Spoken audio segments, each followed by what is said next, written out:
Εδώ βλέπουμε το φορητό αερόθερμο, τζακιού. Ναι, για τζάκι, όχι για σόμπα. Ναι.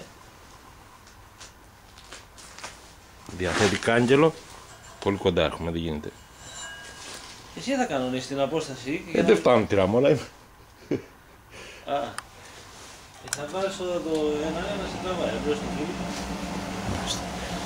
Η τροφοδοσία του με αέρα Άνοιξε τη δημιουργείται με αυτό το ανεμιστήρα, 220 κυβικά την ώρα.